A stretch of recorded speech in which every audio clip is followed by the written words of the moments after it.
Have a wonderful day. Enjoy the story, everyone. Manhattan rooftop bar, sky high. Friday, 11 p.m. Olivia Martinez never imagined that a mojito could destroy her life in exactly 3 seconds. It all started when she spotted that familiar silhouette on the terrace of Manhattan's hottest rooftop bar.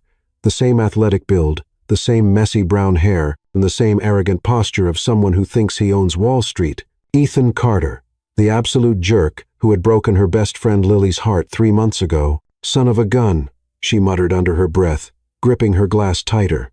Has the nerve to show up here? Lily was in the bathroom, thankfully. Olivia wasn't going to let that coward ruin her friend's celebration night.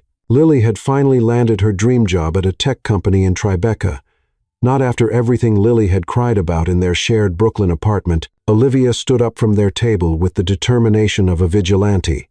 Fueled by 2 mojitos and 3 years of watching her friends get disrespected by men in suits, her Jimmy Choo heels knockoffs bought at Century 21 echoed on the marble floor like a declaration of war. The man had his back turned, speaking into his phone in low, authoritative tones. Perfect. Even better, he was surrounded by a group of executives who clearly respected him, ideal witnesses for the public humiliation he deserved. "Ethan Carter," she shouted, making half the rooftop turn around. "You absolute yerk." The man turned slowly, and Olivia felt the first chill in her stomach. Something was wrong. His face was different, more angular, his eyes more intense, and there was a small scar on his chin that she didn't remember Lily mentioning, but it was too late. The momentum was set. The mojito was flying through the air in slow motion, and Manhattan's elite watched, mesmerized, as the alcoholic projectile crossed the 6 feet, separating Olivia from her professional ruin. Splash! The ice-cold liquid hit the man's face dead on. Mint and rum dripping down his Armani suit that probably cost more than Olivia's annual salary. As a marketing assistant, ice cubes and mint leaves fell to the floor like wet confetti, creating a sound that echoed in the deathly silence that had taken over the terrace. The man didn't move, didn't shout, didn't curse. He simply picked up a linen napkin with terrifying calm, wiped his face very slowly, and fixed his gray-green eyes on Olivia. Eyes that definitely didn't belong to Ethan Carter. "Interesting networking technique," he said in a voice that made Olivia shiver despite the September heat. "But I think you've got the wrong guy." That's when Olivia noticed the gold pin on his lapel, the same logo from Tech Vision Industries, where she had signed her contract the previous Thursday, and the name engraved in elegant letters, Nathan Stone, CEO and founder. The marble floor seemed to disappear beneath her feet. Olivia swallowed hard, feeling the blood drain from her face. "I can explain," she said. Nathan tilted his head, a dangerous smile playing at the corner of his mojito-soaked mouth. "Perfect. Because coincidentally, Miss Olivia Martinez," he said, making her nearly faint when she realized he knew her full name. "You're going to have plenty of time for explanations. See you Monday morning, 7 a.m. sharp. My office." He turned to the executives around him, who were watching the scene with expressions somewhere between shock and poorly disguised amusement. "Gentlemen, seems like our new marketing coordinator has some very unique approaches to client relations." Olivia stood frozen in the middle of the terrace, dripping mint onto the Italian marble, watching the most powerful man in Manhattan, her new boss, to leave the bar with the dignity of someone who had just witnessed the most interesting entertainment of the evening.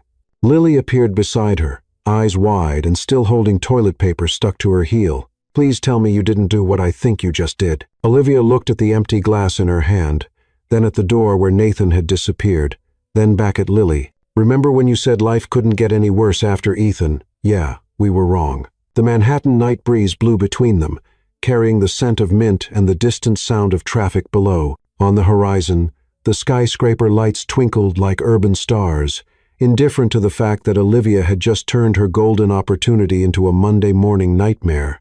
She had exactly 57 hours to figure out how to save her job or her dignity, probably not both. Manhattan, Tech Vision Industries Building. Monday, 6:45 a.m. Olivia spent the entire weekend crafting her resignation letter, rewriting her LinkedIn profile, and practicing her explanation in 17 different ways. None of them sounded remotely reasonable. So, I threw a mojito at you because I thought you were my friend's ex-boyfriend who broke her heart, but turns out you're my new boss, and now my career is basically over. Yeah, that wasn't going to work. Monday morning arrived with the subtlety of a freight train. Olivia stood outside the gleaming glass tower of Tech Vision Industries, clutching her leather portfolio like a shield, and wearing her most professional blazer, the navy one that made her feel like she could conquer Wall Street, or at least survive a conversation with the man she'd doused in premium rum 3 days ago. The elevator ride to the 40th floor felt like ascending to her execution. Each floor that passed brought a new wave of nausea and the increasingly desperate urge to hit the emergency stop button and hide between floors until retirement. Ding! The elevator doors opened to reveal a reception area that looked like it belonged in a design magazine. Floor-to-ceiling windows offered a breathtaking view of Central Park, while modern art pieces that probably cost more than Olivia's college tuition adorned the walls. Behind a sleek white desk sat a woman who looked like she'd stepped off the cover of Vogue. "You must be Olivia Martinez," the receptionist said with a smile that was equal parts welcoming and pitying. "I'm Sophia. Mr. Stone is expecting you." Olivia's stomach dropped to her designer heels. "Also knockoffs. He's expecting me?" "Oh, yes. He's been here since 5:30 this morning. Very punctual. Our Mr. Stone." Sophia's smile widened. "Coffee? You look like you could use some. Is it that obvious?" "Honey, I've seen that look before." First day nerves mixed with what I'm guessing was a very interesting weekend. Sophia winked as she poured coffee from what looked like a machine that belonged in a spaceship. "Word of advice. He's not as scary as he seems. Well, mostly. He appreciates honesty and humor, though I'm not sure how he feels about alcoholic beverages being thrown at his face." Sophia handed her a steaming mug. "But hey, at least you made an impression." Olivia nearly choked on her first sip. "You heard about that?" "Sweetie, the entire financial district heard about that. It's been the talk of every coffee shop from Soho to the Upper East Side. Mystery woman attacks tech mogul with mojito was trending on Twitter until about an hour ago." "Oh my gosh, I'm trending." Olivia felt the room start to spin. "We're trending. Past tense. Mr. Stone's PR team is very efficient." Sophia's phone buzzed. "And that's your cue. He's ready for you." Olivia stood on shaking legs, smoothed her skirt, and tried to channel every confident woman she'd ever admired. Beyoncé, Michelle Obama, her grandmother, who had immigrated from Mexico with nothing but determination and a killer empanada recipe. Sophia led her down a hallway lined with awards and newspaper clippings featuring a younger Nathan Stone. Olivia tried not to notice how good he looked in every single photo, or how his smile seemed to leap off the pages. "Here we go," Sophia whispered, stopping in front of imposing double doors. "Remember, honesty and humor. You've got this." The doors opened to reveal an office that was bigger than Olivia's entire apartment. Nathan stood with his back to her, silhouetted against floor-to-ceiling windows that offered a panoramic view of Manhattan. He traded his mojito-stained Armani for a crisp charcoal suit that fit him like it was tailored by angels. "Miss Martinez," he said without turning around. "Right on time, Mr. Stone." Olivia managed, her voice steadier than she felt. "I want to start by apologizing." "Don't." He turned around, and Olivia was struck again by those impossibly green eyes. "Not yet. First, I want to hear the story, the real story, all of it." He gestured to a leather chair across from his desk. Olivia sat, trying to ignore how the morning light hit his face just right, highlighting the strong jaw she'd inadvertently baptized with alcohol. "From the beginning," he continued, settling into his own chair with predatory grace, "why did you think I was someone named Ethan Carter? And why did that warrant assault by cocktail?" Olivia took a deep breath. If she was going down, she might as well go down honestly. "Ethan Carter broke my best friend's heart 3 months ago. Lily trusted him, thought he was different, and he turned out to be just another guy who disappears when things get real." She met his gaze steadily. "From behind, in dim lighting, you looked exactly like him. Same build, same hair, same confident posture. And the drink throwing? Lily's been my best friend since college. She was there for me when my dad left, when I failed organic chemistry twice. When my ex decided he preferred my roommate, she deserved better than Ethan, and seeing him at our celebration felt like a slap in the face. Nathan leaned back in his chair, studying her with an intensity that made her skin tingle. So, you appointed yourself as her defender. Someone had to be, and it never occurred to you to confirm the identity of your target before launching your beverage-based attack? Olivia felt heat rise in her cheeks. In hindsight, that would have been the smart play. In hindsight, Nathan repeated, and she could swear she saw the corner of his mouth twitch. Miss Martinez, do you know what I've been doing since Friday night? Calling security, having me blacklisted from every company in Manhattan, planning my professional demise. Research, he opened a file on his desk. A file with her name on it. Did you know that in college you organized a campus-wide boycott of the dining hall until they agreed to source ingredients locally? Or that you once spent your spring break building houses in Guatemala instead of partying in Cancun? Olivia blinked. How do you? Or that your marketing portfolio includes a campaign that increased donations to the Children's Hospital by 40%. All pro bono work, of course. Mr. Stone, I don't understand. You see injustice, and you act, sometimes impulsively, sometimes without thinking it through. But you act. He closed the file and leaned forward. That's exactly what I need. I'm sorry. What? Nathan stood and walked to his window, hands clasped behind his back. Tech Vision is launching a new initiative, a foundation focused on supporting women in tech. We need someone who's passionate, fearless, and willing to fight for what's right. Someone who won't back down when things get difficult. Olivia's brain struggled to process what she was hearing. Are you offering me a promotion? I'm offering you a choice.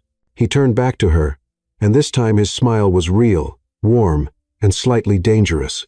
You can take the marketing coordinator position you were hired for, and we'll pretend Friday night never happened. Or you can run point on the foundation. Better salary, better office, and the chance to actually make a difference in people's lives. His eyes sparkled with challenge. But you'd be working directly with me. Long hours, high pressure, and absolutely no room for mojito-related incidents.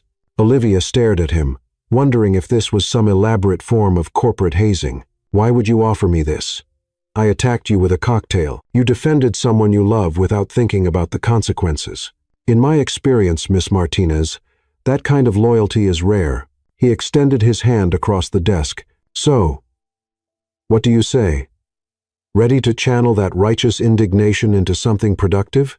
Olivia looked at his outstretched hand, then at his face, searching for any sign that this was some cruel joke. All she saw was genuine interest, and something that might have been respect. There's just one condition, she said, standing to shake his hand. Name it.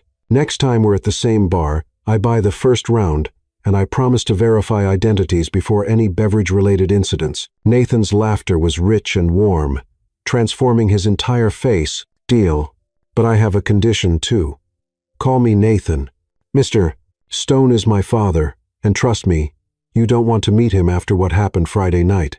As their hands clasped, Olivia felt a jolt of electricity that had nothing to do with the static from the office carpet.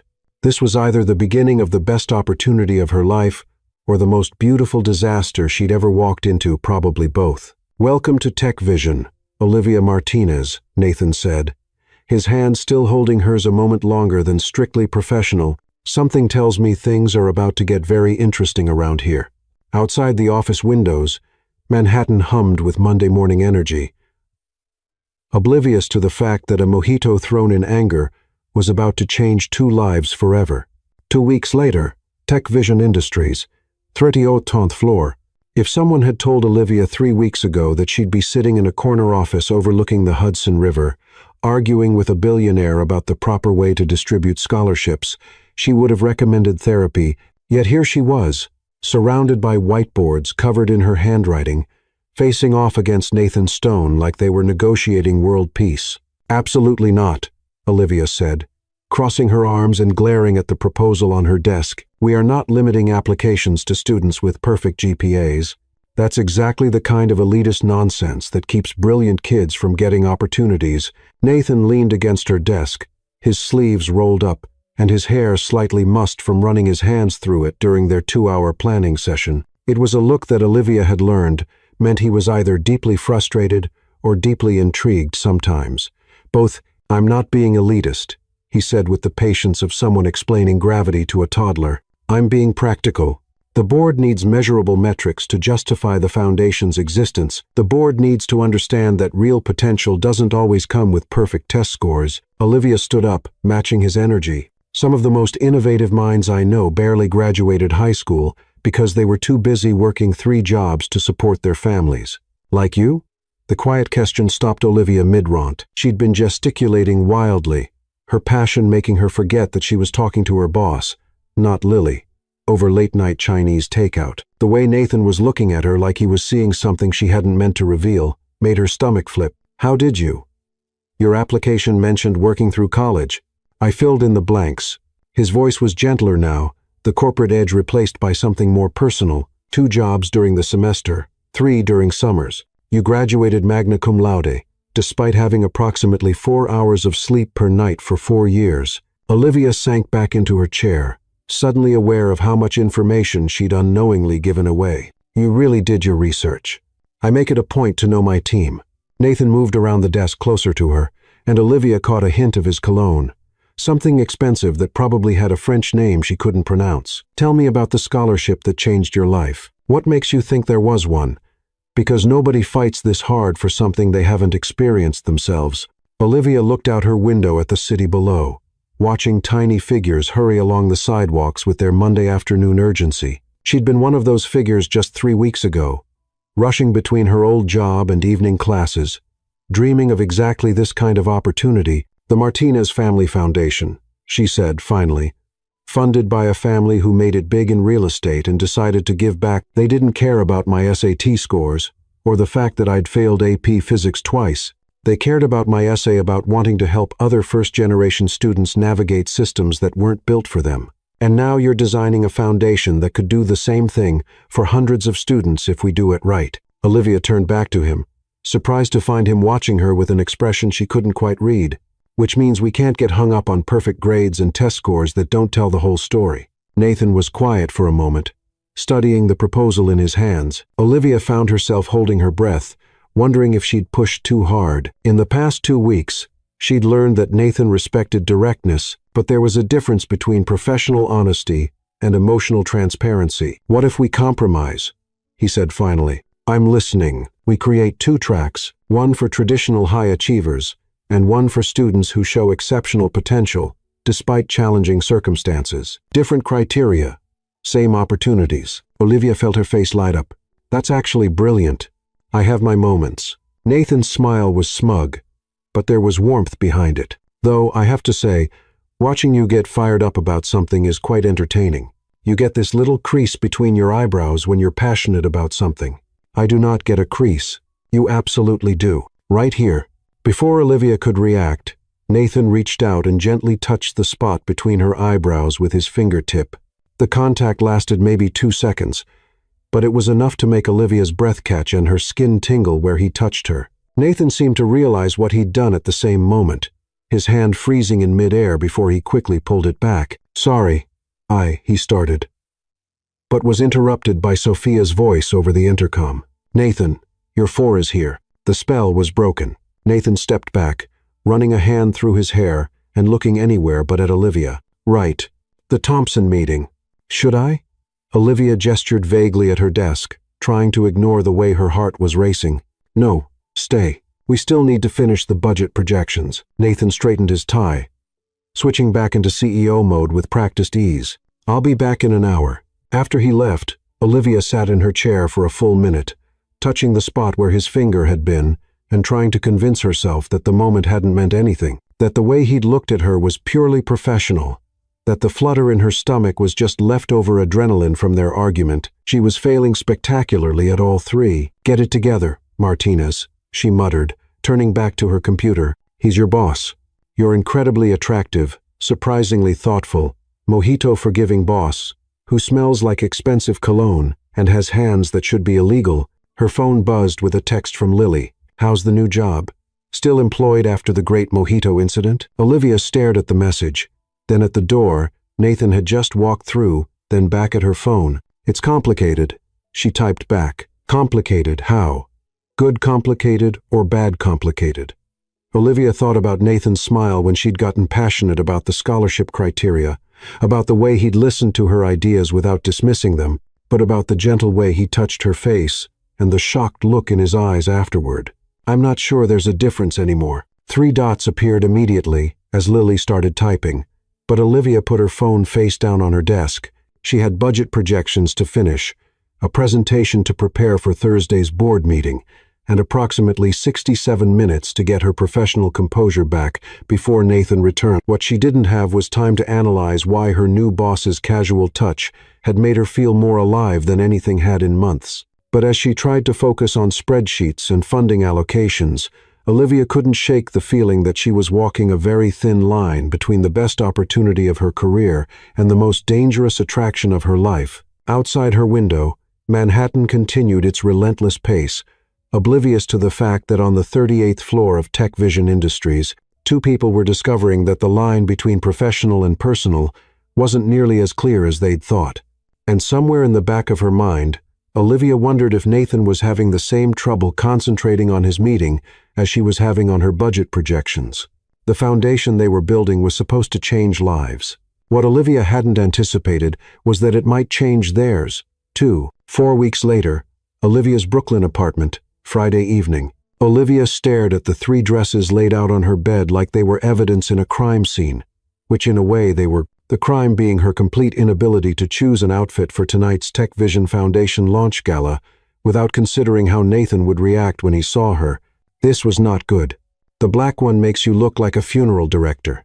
The blue one makes you look like you're trying too hard.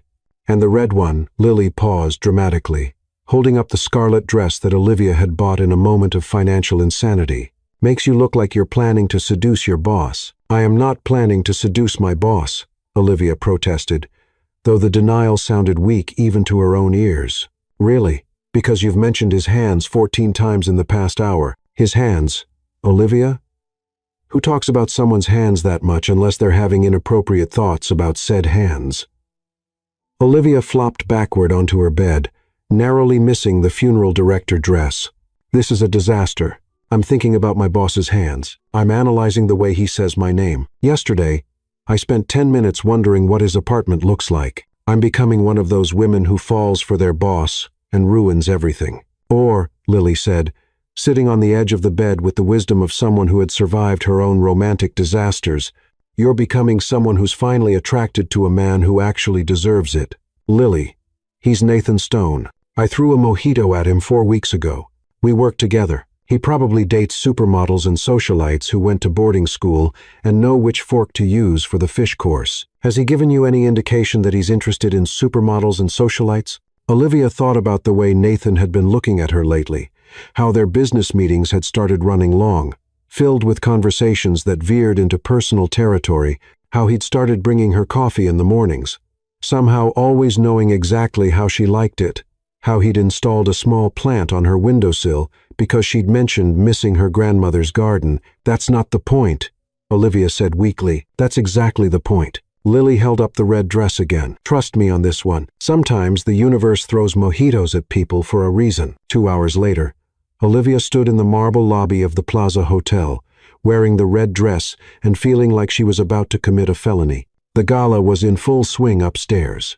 Manhattan's elite gathered to celebrate the launch of the Tech Vision Foundation, and more importantly, to write very large checks.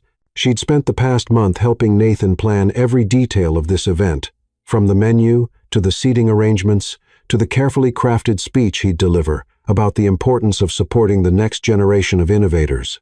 What she hadn't planned for was how seeing him in a tuxedo would make her forget how to breathe properly. "Olivia." She turned at the sound of her name and felt her heart do something that was definitely not medically advisable. Nathan stood a few feet away, looking like he'd stepped off the cover of GQ magazine. The tuxedo fit him perfectly, emphasizing the broad shoulders she'd tried very hard not to notice during their countless meetings. His hair was styled but still looked touchable, and his eyes were doing that thing where they seemed to see right through her professional facade. "Nathan," she managed, keeping her voice steady even though her pulse was racing. "You look very CEO-like. You look—" He paused, and she watched something shift in his expression as his gaze traveled down her dress and back up to her face. "Stunning. Absolutely stunning." The way he said it, like the words had surprised him, made Olivia's cheeks warm. Thank you. Though I should warn you, I'm still figuring out which fork is for what. Lucky for you, I happen to be an expert in fancy dinner etiquette. Stick with me, and you'll be fine. Is that a professional recommendation or a personal one? The question slipped out before Olivia could stop it, loaded with 4 weeks of suppressed tension and the confidence that came from wearing a dress that made her feel like she could conquer Manhattan. Nathan stepped closer, close enough that she could smell his cologne and see the flecks of gold in his green eyes. What do you think? Before Olivia could answer, a voice interrupted them. Nathan, there you are. They both turned to see a woman approaching with the kind of confidence that came from never having to check the price tag on anything. She was tall, blonde, and wearing a dress that probably cost more than Olivia's monthly rent. Behind her trailed a man in his 60 seconds who radiated the kind of power that made senators return his calls. Isabel, Nathan said, and Olivia didn't miss the way his posture changed, becoming more guarded.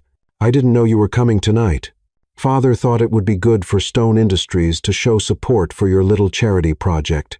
Isabel's smile was perfect and cold as she looked between Nathan and Olivia, though, I have to say, I'm surprised you're starting a foundation for women in tech when you've never shown much interest in diversity initiatives before. Olivia felt her temper spike at the condescending tone, but before she could respond, Nathan stepped slightly in front of her. Isabel Lee Stone, meet Olivia Martinez, the foundation's director. Olivia, Isabel is my, he paused, seeming to choose his words carefully. Ex-wife.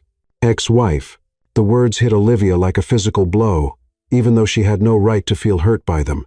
Of course, Nathan had been married. Of course, he had a history with someone who looked like a Victoria's Secret model and spoke like she'd been raised in boardrooms. How lovely, Isabel said, extending a perfectly manicured hand. I'm sure you're doing wonderful work with what did you call them, Nathan? Underprivileged students.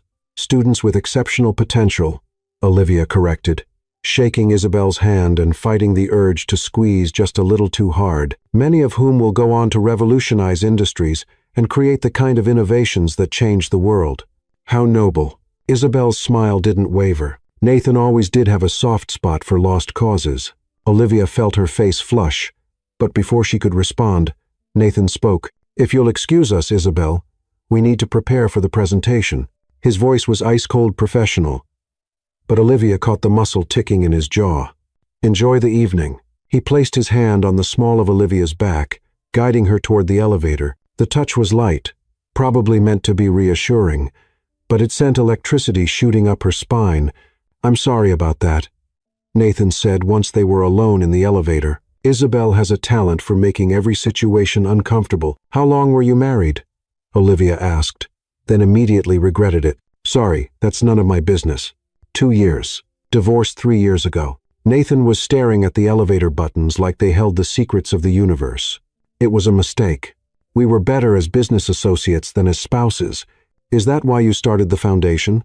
Because she said you never cared about diversity.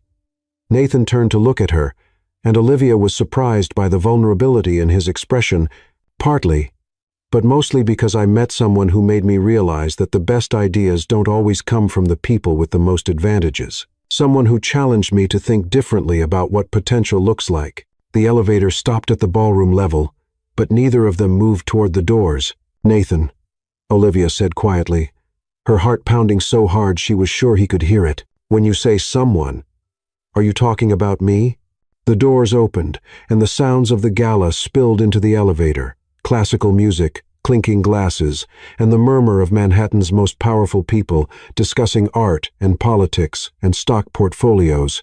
Nathan looked at her for a long moment, and Olivia saw something in his eyes that made her breath catch something that looked like possibility and fear and want all mixed together. We should go, he said finally. The presentation starts in 10 minutes.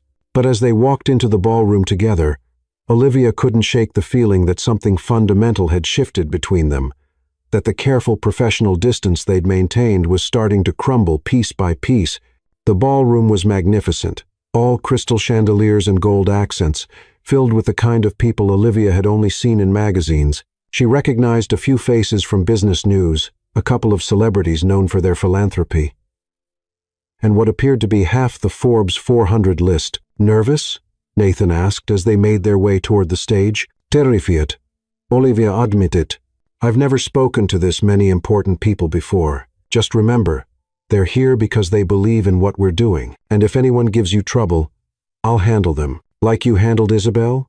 Nathan's smile was sharp and decidedly unprofessional. Isabel wishes she could throw a mojito like you can. Olivia laughed despite her nerves. Are you encouraging workplace violence, Mr. Stone? Only when it's exceptionally well aimed. Miss Martinez, the presentation went better than Olivia had dared to hope. Nathan spoke about the Foundation's mission with passion and conviction, while Olivia presented the scholarship criteria and selection process they'd fought so hard to perfect. Together, they painted a picture of a future where talent mattered more than pedigree, where innovation came from unexpected places. When they finished, the applause was thunderous. More importantly, the pledges started rolling in immediately. By the end of the evening, they'd raised enough money to fund scholarships for over 200 students. We did it, Olivia said, as the last guests filtered out of the ballroom. She was exhausted but exhilarated, running on pure adrenaline and the satisfaction of a job well done. We did. Nathan had loosened his tie and rolled up his sleeves, looking rumpled and human and absolutely irresistible. Congratulations, Olivia. You were incredible tonight. So were you? Though I think Isabel was disappointed that I didn't trip over my dress or accidentally insult a donor. Isabel was disappointed about a lot of things tonight. Nathan moved closer, and Olivia noticed that most of the hotel staff had cleared out, leaving them essentially alone in the vast ballroom. But I wasn't one of them. What does that mean? Instead of answering, Nathan reached up and tucked a strand of hair behind Olivia's ear. It was the same gentle touch from her office, but this time he didn't pull away immediately. It means, he said quietly, that I've been thinking about something other than work for the past 4 weeks. Something I probably shouldn't be thinking about. Olivia's heart was racing so fast, she felt dizzy. Nathan, I know this is complicated. I know there are a dozen reasons why this is a terrible idea, but standing here with you after tonight, after everything we've built together, he paused, his thumb brushing along her cheekbone. I can't pretend I don't feel something. What are you saying?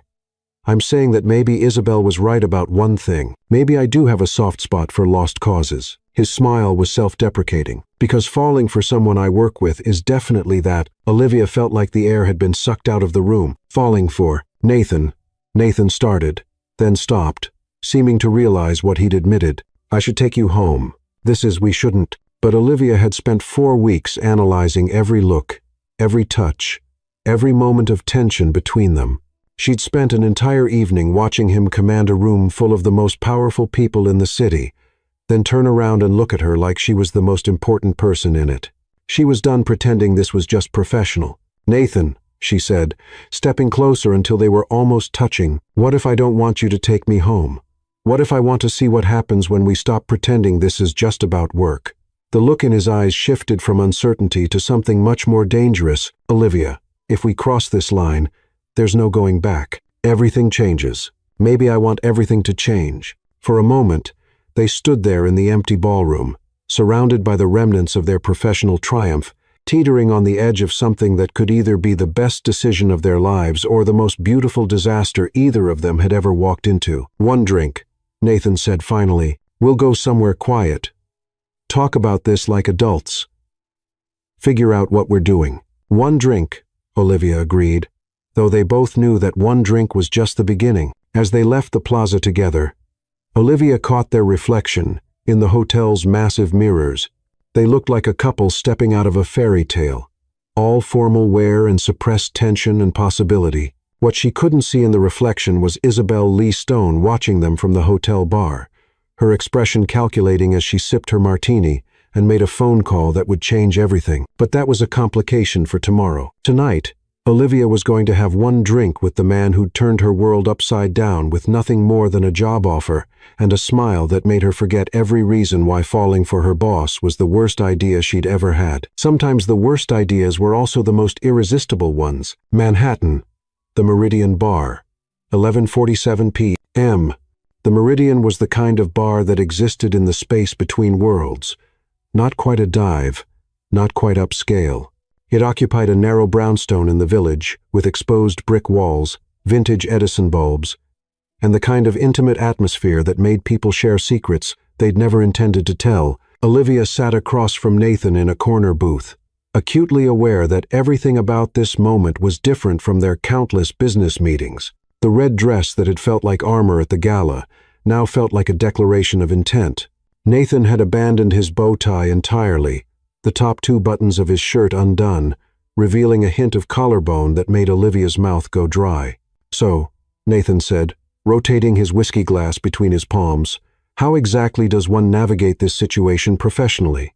Because I'm pretty sure there isn't a Harvard Business School case study on falling for your employee." "Technically, I'm falling for my boss," Olivia corrected, taking a sip of her wine and marveling at how easily the words came now that they were out in the open, which is probably even worse from an HR perspective. "Probably." Nathan's smile was rueful, though, "I have to say, our HR director is going to have a field day with this. Margaret's been trying to get me to date someone for years. She'll probably consider this a personal victory." "You don't date much?" Olivia asked, then immediately felt presumptuous. "Sorry, that's no. It's fine. And no, I don't. Haven't really had time for it, to be honest. Building a company tends to consume your entire existence." Nathan met her eyes across the table. "What about you? Please tell me there isn't some poor guy wondering why you're out having drinks with your boss instead of coming home to him." Olivia laughed, the sound a little breathless. "No poor guy. There was someone, actually, about a year ago. Ryan. He was safe, predictable, everything my mother thought I should want in a relationship, but he once told me that my tendency toward passionate advocacy was exhausting and that I should consider toning it down if I wanted to be taken seriously in corporate America." Olivia shook her head, remembering the fight that had ended everything. "I realized I didn't want to be with someone who thought my passion was a character flaw that needed fixing." Nathan was quiet for a moment, studying her face in the dim lighting. "For what it's worth, your passionate advocacy is one of the things I find most attractive about you. The way you light up when you're fighting for something you believe in, it's extraordinary." The sincerity in his voice made Olivia's chest tight. "Nathan, I know this is crazy," he continued, leaning forward slightly. "I know we barely know each other outside of work. I know there are 1,000 reasons why this is complicated and potentially disastrous, but Olivia, I haven't felt this way about anyone in maybe ever." "Tell me about Isabel," Olivia said quietly. It wasn't what she'd planned to say, but seeing his ex-wife tonight had brought up questions she couldn't ignore. Nathan sighed, running a hand through his hair. "Isabel and I met 5 years ago at a business conference. She was brilliant, ambitious, came from the right family. On paper, we were perfect together. Everyone said so, but I never felt like she actually saw me. She saw Nathan Stone, CEO. She saw the lifestyle, the connections, the status. When we were alone," he paused, seeming to choose his words carefully, "she used to critique my tie choices in the morning, suggest ways I could network more effectively at dinner parties, analyze my quarterly performance reports, like they were relationship metrics. Everything was strategic." Olivia felt a stab of something that might have been pity for the woman who'd had Nathan, and somehow missed the point of him entirely. "That sounds exhausting." It was. And the worst part was that I started to believe that's what I deserved. That love was supposed to be a business arrangement where both parties benefited. Nathan met her eyes.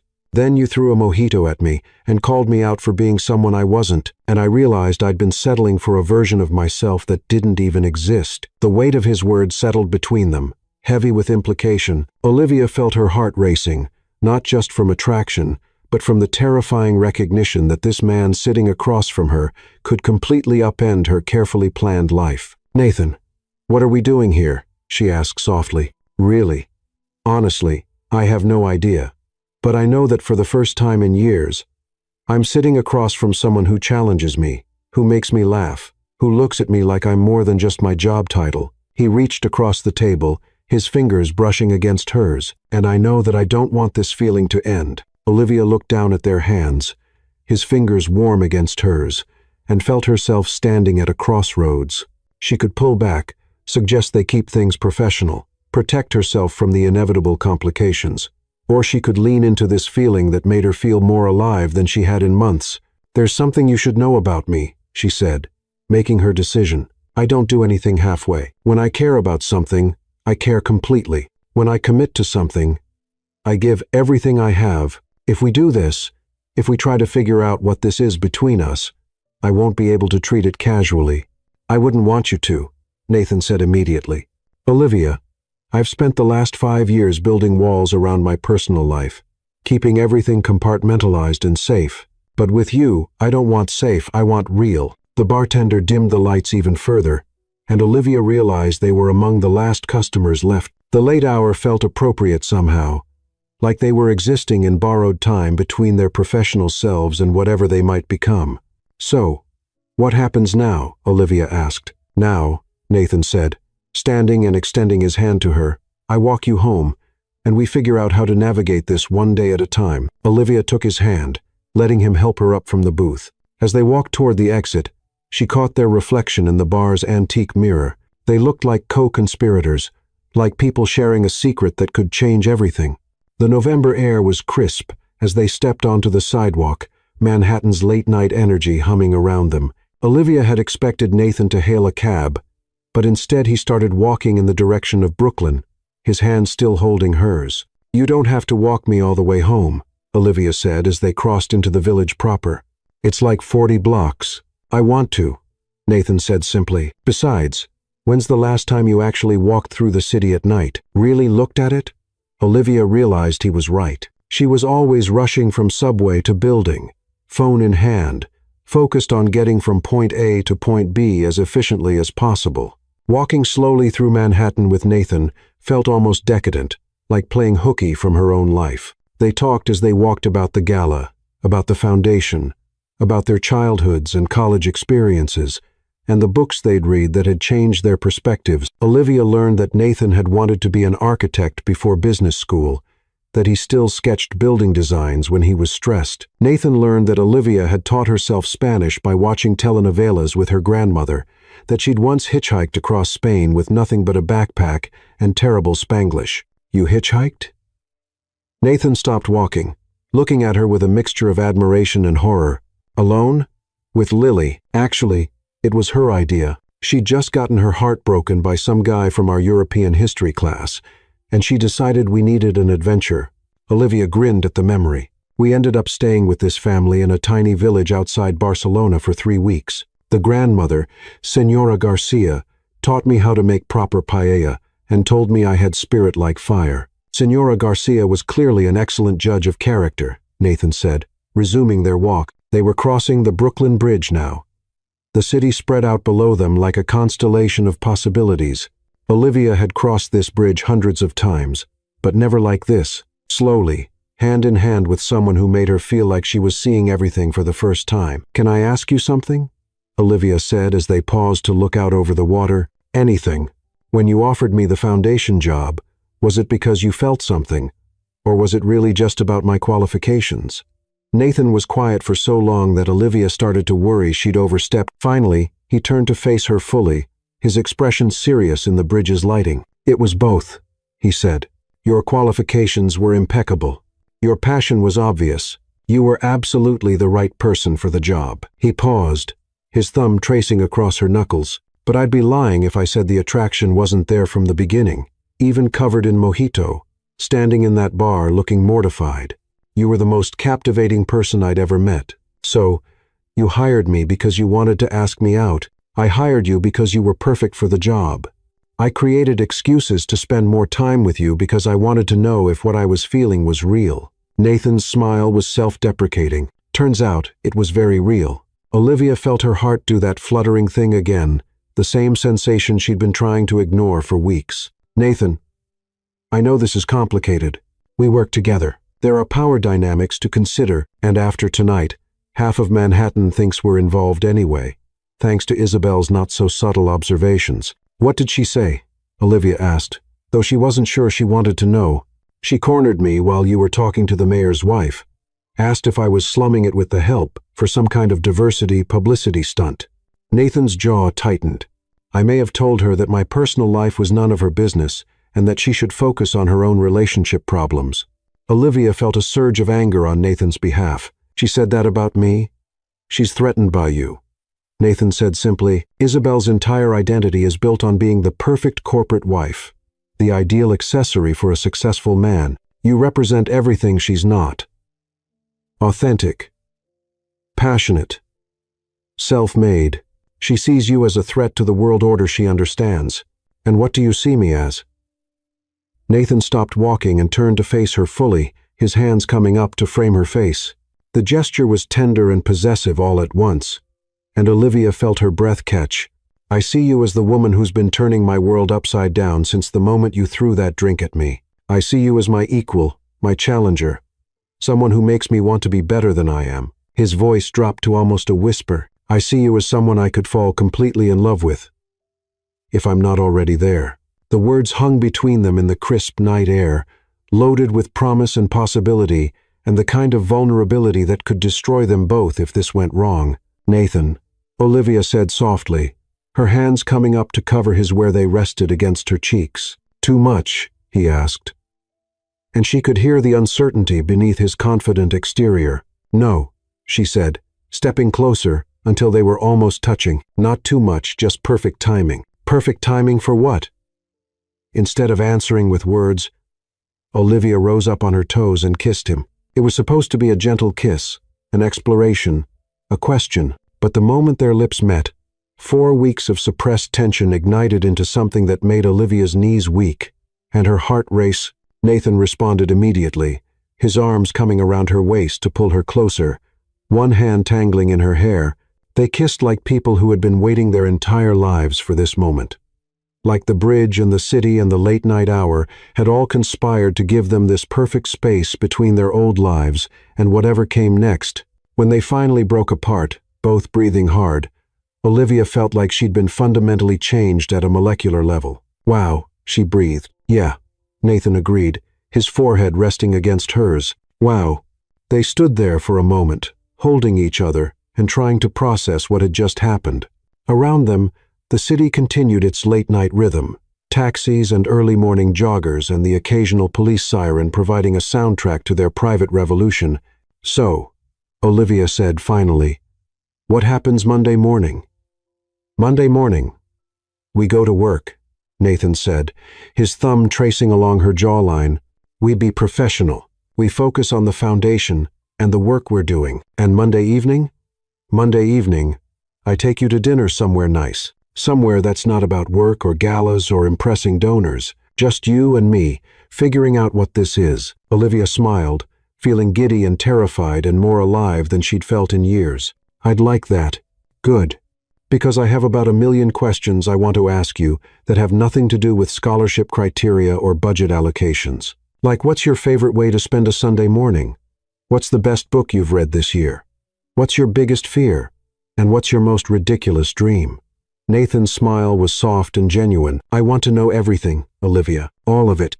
The sincerity in his voice made Olivia's chest tight with emotion. When was the last time someone had wanted to know everything about her?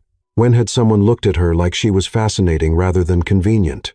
I want to know everything about you, too, she admitted. Though, I have to warn you, some of my dreams are pretty ridiculous. The more ridiculous, the better. They started walking again, moving slowly through the quiet Brooklyn streets toward Olivia's apartment. The conversation flowed easily, punctuated by stops to kiss against streetlights and laugh at nothing and everything. By the time they reached Olivia's building, the sky was starting to lighten with the first hints of dawn. They'd been walking and talking for hours, but it felt like minutes. This is me, Olivia said, stopping in front of her brownstone. Nathan looked up at the building, taking in the fire escapes and the small garden plot where Olivia grew herbs on the roof. It suits you, he said. Real, authentic, beautiful. You can't even see it properly in this light. I wasn't talking about the building. Olivia felt her cheeks warm. Even after everything they'd shared tonight, Nathan still had the power to make her feel like a teenager with her first crush. I should go up, she said, though she made no move toward the door. You should, Nathan agreed, though he stepped closer instead of backing away. This is really happening, isn't it? Olivia asked. We're really doing this. We're really doing this, Nathan confirmed. Whatever this turns out to be, what if it's a disaster? What if we ruin everything we've built professionally? Then we deal with it, Nathan said simply. But Olivia, what if it's not a disaster? What if it's the best thing that's ever happened to either of us? Olivia looked up at him, this man who'd gone from stranger to boss to something indefinable in the span of 4 weeks. Standing there in the early morning light with his hair messed up from her fingers and his shirt wrinkled from their walk, he looked nothing like the intimidating CEO she'd first encountered. He looked like possibility. "I guess we'll find out," she said. "I guess we will." Nathan kissed her one more time, soft and sweet and full of promise. When he pulled away, Olivia felt like she was floating. "Good night, Olivia Martinez," he said, stepping back toward the street where a taxi was waiting. "Good morning, Nathan Stone," she corrected, gesturing toward the lightening sky. His laugh echoed off the quiet buildings as he got into the cab. Olivia stood on her steps and watched until the taillights disappeared around the corner, then climbed slowly to her apartment. Lily was waiting in the kitchen, wrapped in a robe and holding 2 cups of coffee. "So," Lily said, handing Olivia a mug, "how was your one drink?" Olivia sank into a chair, still wearing her gala dress, and probably glowing with the kind of happiness that was impossible to hide. "Lily," she said, "I think I'm falling in love with my boss." "I know, honey," Lily said gently. "I've known for weeks. The question is, what are you going to do about it?" Olivia thought about Nathan's hands on her face, about the way he'd looked at her like she was precious and rare, about the hours they'd spent walking through the city, learning each other's stories and dreams and fears. "I'm going to see where it goes," she said. "All of it. The foundation, the relationship, everything. I'm going to stop being careful and start being brave." "That's my girl," Lily said, raising her coffee mug in a toast. "To brave choices and beautiful disasters. To brave choices and beautiful disasters," Olivia echoed. Outside her window, Manhattan was waking up. Millions of people starting another day with no idea that on a quiet street in Brooklyn, one woman's entire world had just shifted on its axis. Olivia Martinez had always believed in fighting for what she wanted. She just never wanted anything as much as she wanted the chance to find out what forever might look like with Nathan Stone. Monday morning was going to be very interesting indeed. 3 weeks later, TechVision Industries, Monday morning, 15:00 m. Olivia had discovered that dating your boss while trying to maintain professional boundaries was like performing surgery while riding a unicycle. Theoretically possible, but requiring an extraordinary amount of concentration and an acceptance that spectacular failure was always one wobble away. The past 3 weeks had been a masterclass in compartmentalization. During business hours, she and Nathan maintained the careful dance of professional colleagues who just happened to have exceptional chemistry during budget meetings. After 6 p.m., however, all bets were off. There had been dinner dates that stretched until midnight, walks through Central Park where they debated everything from fiscal policy to whether pineapple belonged on pizza. Olivia, absolutely yes. Nathan, this is why we'll never work out, followed by immediate laughter and kissing that suggested they would in fact work out just fine. There had been quiet Saturday mornings in Nathan's penthouse apartment, which was somehow both impossibly luxurious and surprisingly homey, filled with books and plants, and a kitchen that actually looked like it was used for cooking rather than just impressing architectural photographers. But it was the small moments that had really undone her. Nathan bringing her coffee every morning, somehow always knowing whether she needed extra caffeine or just wanted the comfort of routine. The way he listened when she talked about her family, asking follow-up questions about her grandmother's garden and her mother's work as a nurse. How he'd started leaving little notes in her desk drawer, nothing unprofessional, just tiny sketches of buildings or quotes from articles he thought she'd find interesting. Olivia was, she realized with equal parts terror and exhilaration, completely and irrevocably in love, which made Isabel Lee Stone's presence in her office at 8:15 on a Monday morning feel like a particularly cruel twist of fate.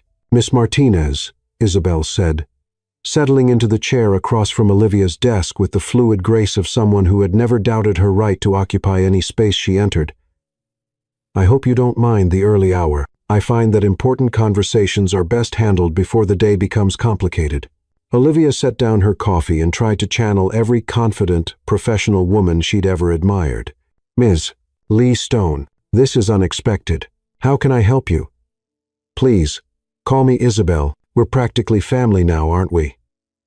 Isabel's smile was sharp enough to cut glass, though.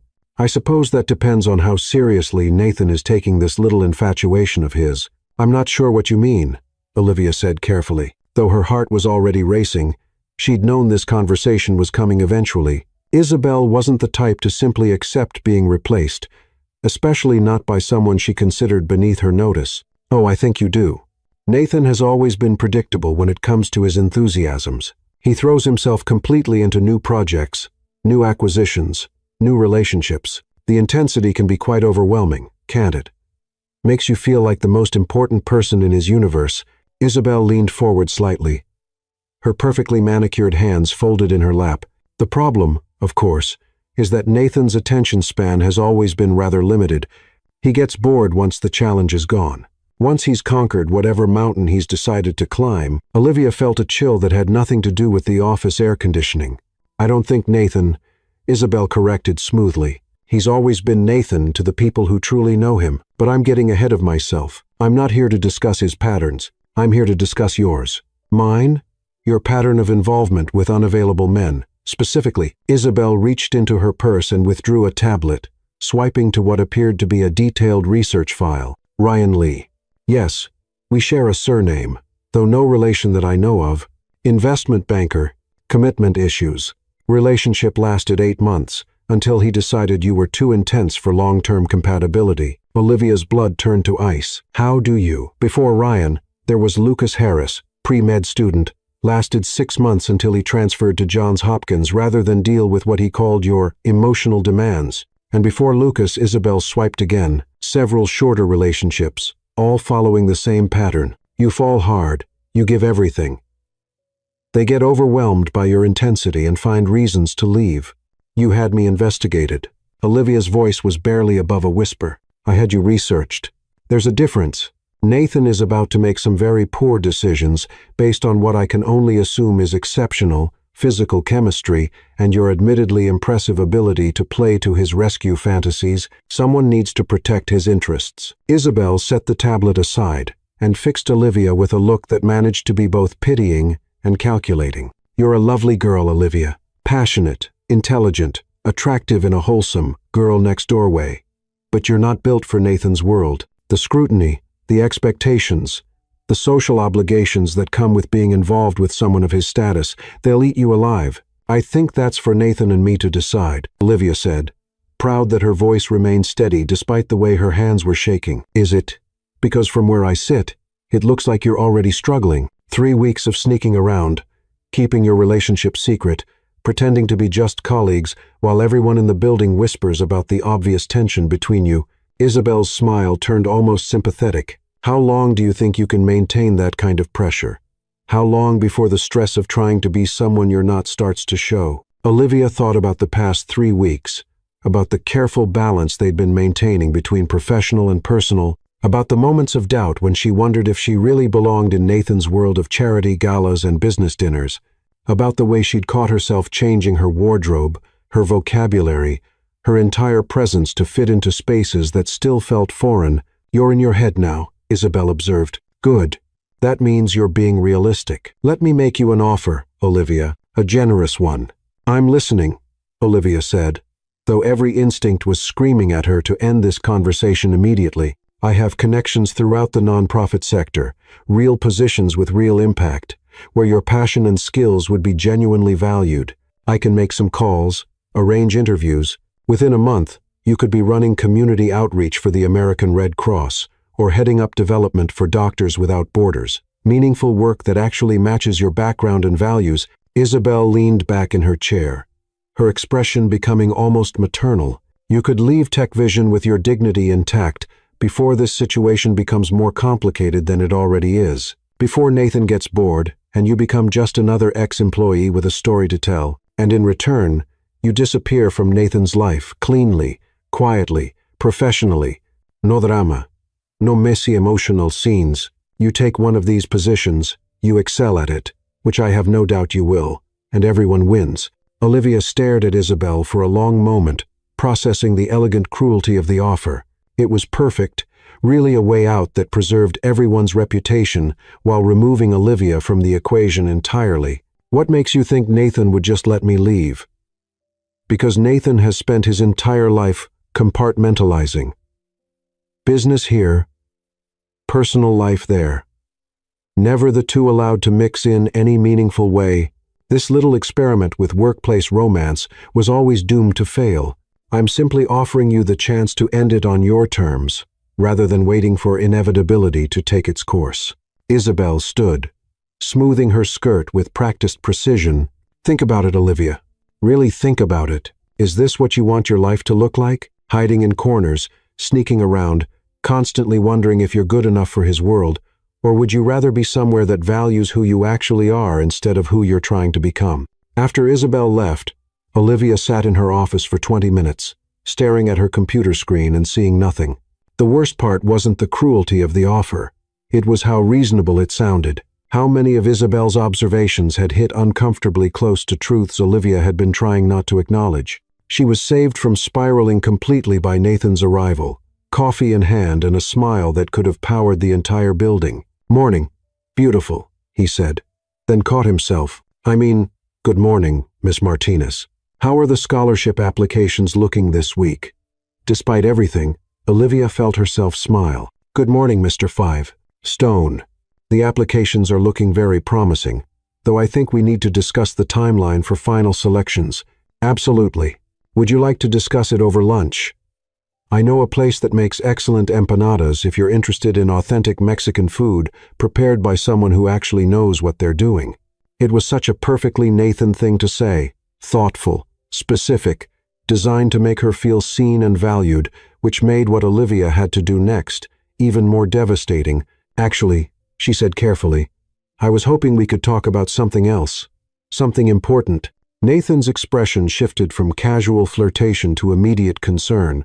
"Of course. My office? No, I think maybe somewhere private, away from work." "Olivia, you're scaring me. What's wrong?" Looking at his face, at the genuine worry in his eyes, Olivia felt her resolve waver.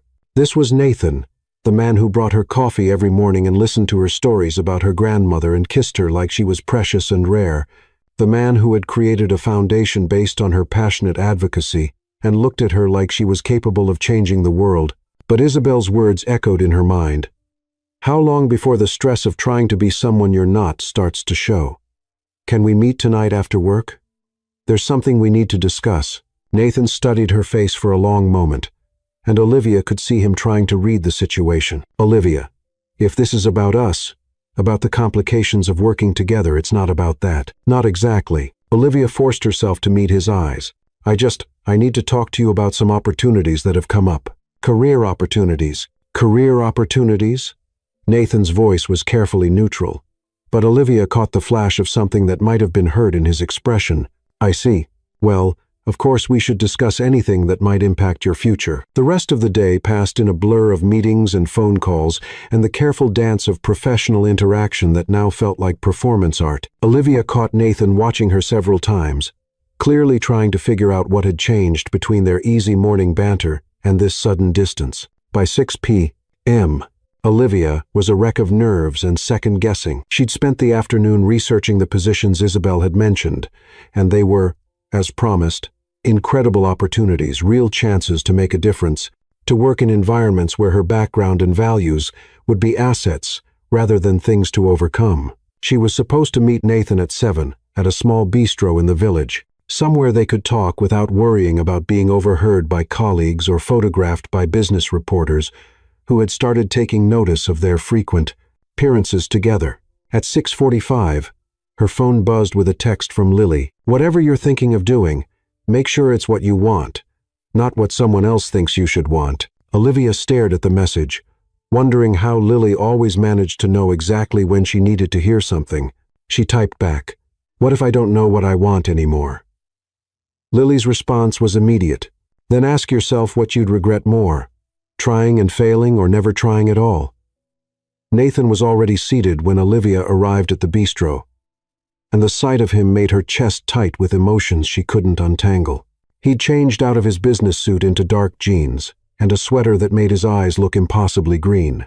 He looked like the man who had walked her across the Brooklyn Bridge at dawn, not the intimidating CEO who commanded boardrooms full of the most powerful people in Manhattan.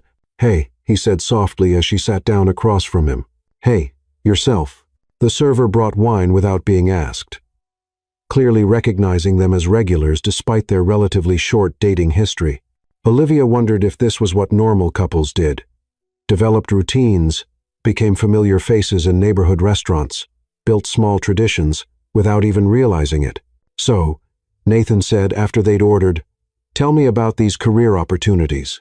Olivia took a breath, trying to figure out how to explain Isabel's visit without revealing the full extent of her research and threats. "I've been contacted about some positions in the nonprofit sector, significant roles with organizations that do incredible work." That's great, Olivia. I mean, if it's what you want."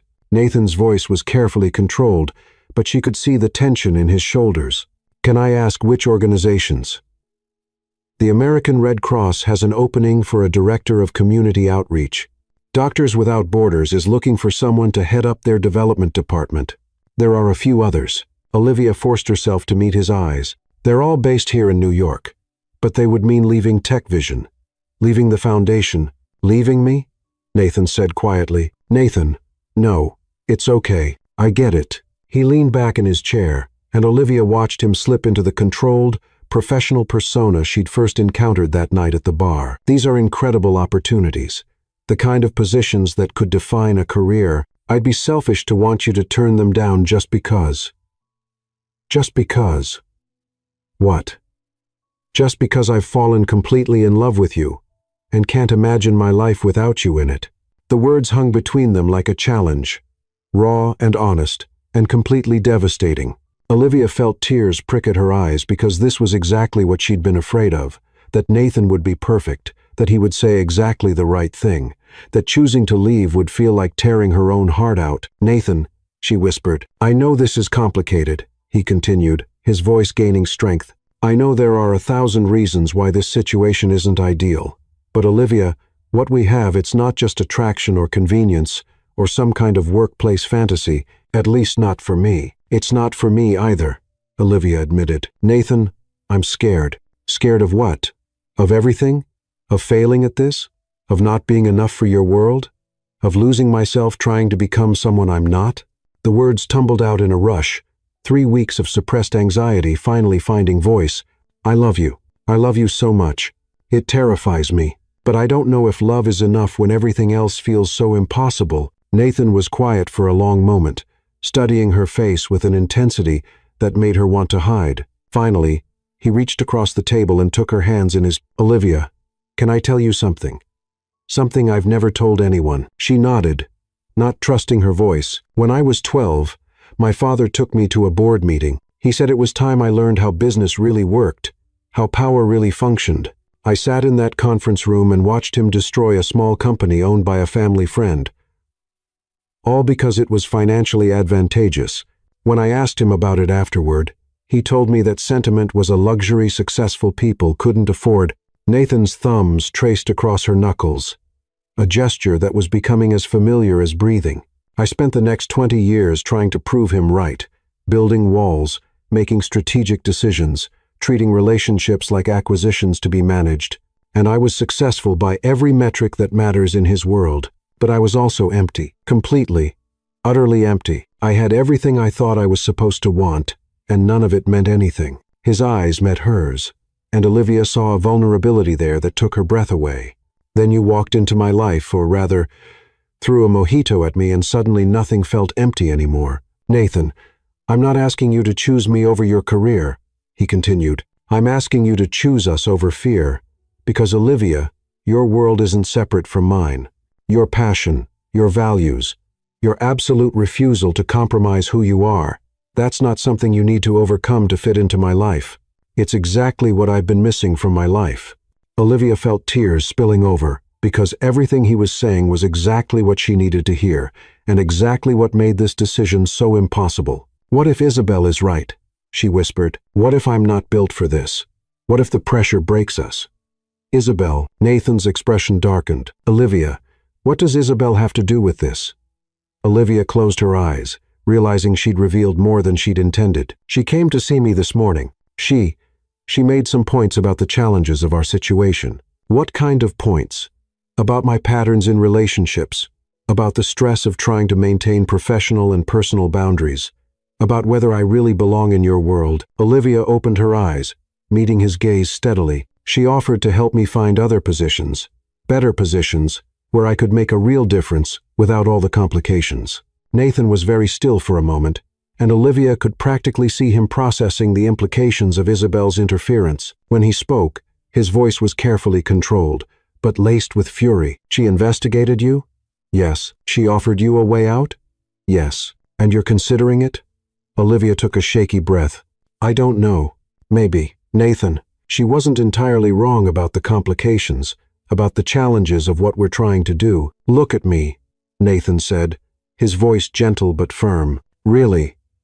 Look at me. Olivia met his eyes, seeing past the anger to the hurt underneath. Do you trust me? He asked. Of course I do. Do you believe that I love you? Not the idea of you, not the project of you, but actually you.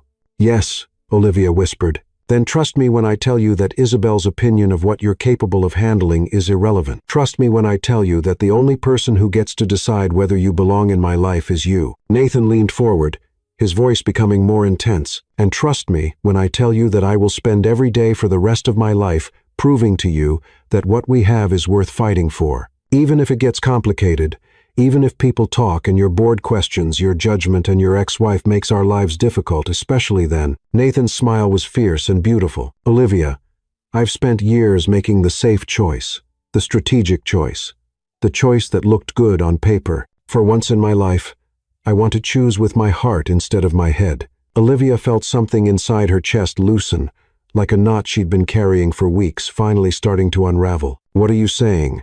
I'm saying that I don't want you to be my secret anymore. I'm saying that I want to tell the world that I'm crazy about you, that I respect you, that you make me better at everything I do. Nathan's voice dropped to almost a whisper.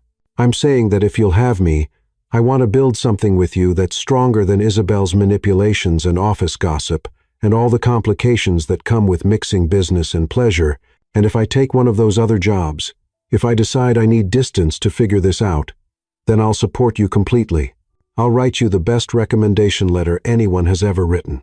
I'll help you transition your foundation responsibilities, and I'll respect whatever boundaries you need. Nathan's expression was painfully honest. But I'll also wait for you, for as long as it takes, because Olivia Martinez, you are worth waiting for. Olivia stared at him across the small table, this man who had somehow become essential to her happiness in the span of 6 weeks.